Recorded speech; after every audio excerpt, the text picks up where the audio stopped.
இந்த 4.5 ஏக்கர் தென்னந்தோப்பு நீயே எடுத்துக்க தம்பி. 5 ஏக்கர் தோப்பு நீங்களே எடுத்துக்கோங்களா.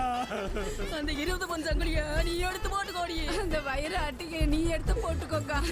அடுத்து பார்த்தீங்கன்னா பிரேத சாபம். பிரேத சாபம் வர்றதுக்கு பல காரணங்கள் இருக்குது.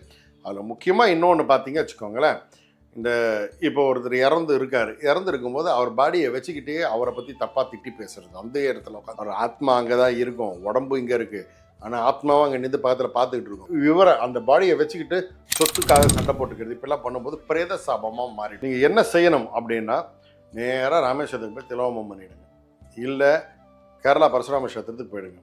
இந்த ரெண்டுத்துக்கும் ஆகாமல் அப்படியும் மீறி இருக்கக்கூடிய லெவலுக்கு ஹையாக இருந்ததுன்னா எங்களை மாதிரி குருமார்களை பார்த்து அவங்கள்ட்ட ஆசீர்வாதம் வாங்கி அதுக்குண்டான பரிகார பூஜைகள் செய்துக்குங்க. அதுதான் உங்களுக்கு வழிமுறை. ஓகேங்களா. அடுத்து பார்த்தீங்கன்னா பிரம்ம சாபம். இது சாபங்களில் இது மிக முக்கியமானது பிரம்ம சாபம்.